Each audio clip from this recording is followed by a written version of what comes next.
간헐적 단식과 근손실에 관해서 자세히 알아보겠습니다. 근비대를 목적으로 운동을 하는 사람들은 간헐적 단식에 대한 거부감을 보이는 경우가 많습니다. 그 중에서 가장 큰 오해가 바로 간헐적 단식을 하면 근성장이 효율적이지 않으며 오히려 근손실이 일어날 것이라는 생각입니다. 물론 그러한 오해를 가질 만한 이유는 대부분의 사람들은 간헐적 단식을 체중 감량을 목적으로 관심을 가지는 주제이기도 하고 간헐적 단식에 관한 대부분의 연구도 마찬가지로 체중 감량에 집중합니다. 이번 영상에서는 간헐적 단식과 근손실에 관한 오해를 풀어보고 근비대 측면에서 간헐적 단식은 어떠한지를 알아보겠습니다. 우선 근비대를 목적으로 간헐적 단식을 하는 경우 다이어트와는 다르게 칼로리를 절제하지 않습니다. 먹는 시간에 제한을 두는 것일 뿐이지 일일 섭취 칼로리를 본인의 일일 대사량을 채울 만큼 부족하지 않게 보충한다면 간헐적 단식을 한다고 해서 근손실이 일어나지는 않습니다. 단식을 하더라도 근손실이 일어나지 않는 이유는 간단합니다. 간헐적 단식과 같은 짧은 시간의 단식만으로는 우리 몸에 저장되어 있는 글리코겐 에너지를 모두 소모하지 않기 때문입니다. 우리가 신체에서 사용하는 에너지 순서를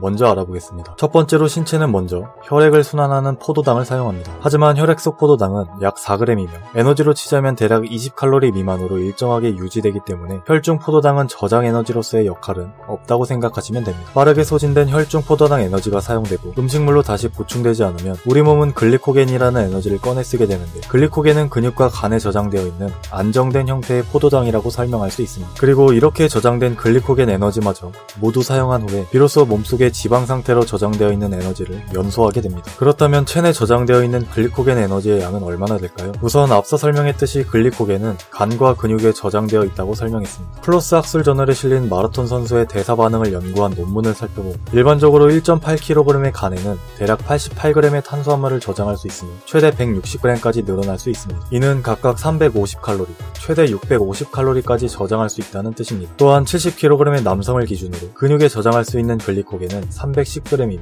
최대 570g까지 저장할 수 있다고 설명합니다. 이는 각각 1250칼로리와 2270칼로리에 해당하는 에너지입니다. 훈련받은 운동선수의 경우 한 번에 최대 2500칼로리 이상의 탄수화물을 체내에 저장할 수 있으며 일반적인 사람들의 경우도 대략 2000칼로리의 충분한 에너지를 체내에 저장할 수 있습니다. 이는 대략 32km를 달릴 수 있는 것과 같은 에너지 양이기도 합니다. 다시 간헐적 단식으로 돌아와 보겠습니다. 가장 유명한 간헐적 단식 방법은 16시간 단식 후 8시간의 먹는 시간을 가지는 것입니다. 이제 구체적인 예로 들어가 보겠습니다. 키 178에 몸무게 73kg의 25세 남성의 기초 대사량은 대략 1800칼로리입니다. 여기에 기본적인 활동 대사량을 추가하면 대략 2500칼로리로 위 남성이 현재 체중을 유지하기 위해 섭취해야 하는 기본적인 일일 대사량입니다. 이론적으로 이 남성이 현재 체중을 유지하기 위해서는 대략 시간당 105칼로리 정도가 필요하며 16대8 간헐적 단식을 진행 중이라면 단식 기간인 16시간 동안 신체 내에 1600칼로리 이상의 에너지가 저장되어 있어야 합니다. 앞서 살펴봤듯이 일반적인 보통 사람은 대략 2000칼로리의 글리코겐 에너지를 간과 근육에 저장할 수 있다는 것을 참고한다면 16시간을 단식하더라도 체내 글리코겐 에너지는 400칼로리가 남게 됩니다. 단순히 수학적으로 계산한다면 위 남성은 20시간 정도를 단식하더라도 체중 감량은 일어나지 않으며 근손실은 더더욱 걱정하지 않아도 되는 수준입니다. 실제로 사이언스 다이렉트에 실린 논문을 살펴보더라도 12시간과 20시간 동안의 단식 시간을 가진 피실험자들은 각각 29%, 57% 수준의 글리코겐 에너지 감소를 보였습니다. 이는 간헐적 단식과 같은 짧은 시간의 금식 시간으로는 체중 감량을 일으킬 만한 에너지 손실을 가져오지 않는다는 것을 의미합니다. 간헐적 단식이 근손실을 일으키지 않는 두 번째 이유는 음식의 섭취 타이밍과 체중 감소가 유의미한 상관관계를 보이지 않기 때문입니다. 아침은 왕처럼, 점심은 귀족처럼, 저녁은 거지처럼 먹으라는 말은 다이어트를 하는 사람이 아니더라도 누구나 한 번쯤은 들어봤을 만한 얘기입니다. 이는 영양학자인 아델 데이비스가 했던 말인데 이는 신체 리듬과 수면 주기와 소화 시간을 고려하여 섭취하는 음식 종류의 시간이 중요하다는 점을 상기시켜줍니다. 하지만 신체는 근본적으로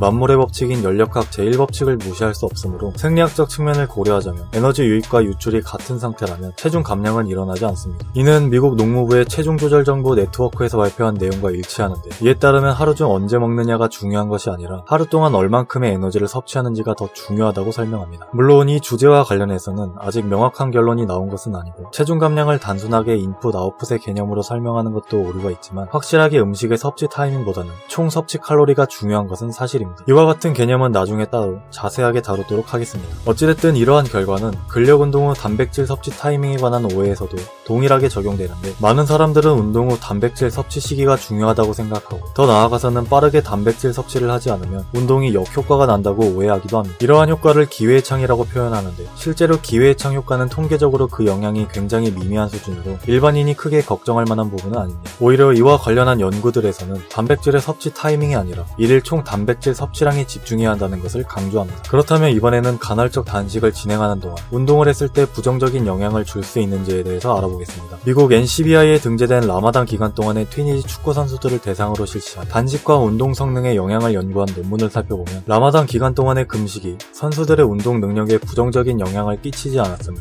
잘 설명해줍니다. 하지만 이와 반대되는 연구 논문들도 있기 때문에 이는 조금 더 신중하게 접근할 필요가 있습니다. 우선 간헐적 단식이 근손실을 일으킨다는 오해가 틀린 것이라는 것을 알았습니다. 그렇다면 근비대를 목표로 하는 사람들에게 간헐적 단식은 추천할 만한 방법일까요? 사실 간헐적 단식은 단점보다는 장점이 훨씬 더 많은 방법이지만, 근비대 측면으로 접근해본다면 굳이 간헐적 단식이 필요하지는 않습니다. 왜냐하면 간헐적 단식은 기본적으로 음식의 섭취 시간이 제한되는 식단 조절입니다. 아무리 많게 잡아도 8시간 정도의 섭취 시간으로 한정되는데, 근비대를 촉진시키기 위해서는 개인의 일일 대사량을 초과하는 칼로리를 섭취해야 합니다. 앞서 예를 들었던 남성으로 다시 가정해보겠습니다. 키 178에 몸무게 73kg의 25세 남성의 일일 대사량 대략 2,500칼로리입니다. 위 남성이 근비대를 목표로 하루에 총 300칼로리를 추가적으로 섭취한다면 간헐적 단식으로 제한되는 8시간 동안 총 2,800칼로리를 먹게 됩니다. 기본적으로 16대8 단식은 아침 식사를 거르고 점심과 저녁 식사를 섭취하는 방법으로 계획됩니다. 결국에 하루 2끼의 식사로 2,800칼로리를 섭취해야 한다는 것인데, 이는 한 끼당 1,400칼로리를 먹어야 한다는 뜻입니다. 고칼로리 음식으로 벌크업을 한다고 가정한다면 쉽게 칼로리를 채울 수 있겠지만, 영양학적으로 접근한다면 대부분의 고칼로리 음식은 모두 다량의 탄수화물로 이루어져 있습니다. 따라서 고칼로리 음식은 단백질 섭취가 제한되기 쉽습니다. 벌크업 시 일일 대사량을 초과하는 칼로리도 중요하지만 일일 총 단백질 섭취량 역시 중요합니다. 근비대를 위해 권장되는 단백질 섭취량은 적게 잡아도 1.4g 이상을 섭취해 주어야 합니다. 그렇다면 위 남성의 일일 필요 단백질량은 102g이며 각각의 끼니당 50g의 단백질을 섭취해 주어야 한다는 것을 의미합니다. 한 번에 많은 양의 단백질을 섭취하는 것은 크게 문제가 되지는 않지만, 단백질은 기본적으로 포만감이 높은 음식이며 한 끼당 50g 이상의 단백질을 섭취하기도 쉽지 않습니다. 또 한 가지는 간헐적 단식이 다이어트에 도움이 되는 가장 큰 요인 중 하나가 바로 섭취 칼로리의 감소입니다. 일반적인 경우와 비교했을 때 섭취 시간에 제한을 둔 경우 섭취하는 총 칼로리가 더 낮습니다. 대개 단식을 한 이후에 폭식을 할 것으로 많이 예상을 하지만 대다수의 연구 결과는 오히려 반대입니다. 미국 NCBI에 등재된 간헐적 단식과 관련한 연구 논문을 하나 살펴보겠습니다. 위 논문은 간헐적 단식과 저항운동 사이의 효과를 알아보기 위한 실험인데, 간단하게 요약하자면 섭취 시간에 제한을 둔 그룹과 일반적인 그룹을 비교했을 때, 섭취 시간에 제한을 둔 그룹은 단식을 하는 날의 일반적인 그룹과 비교했을 때 667칼로리를 덜 소비했는데, 흥미로운 점은 두 그룹 모두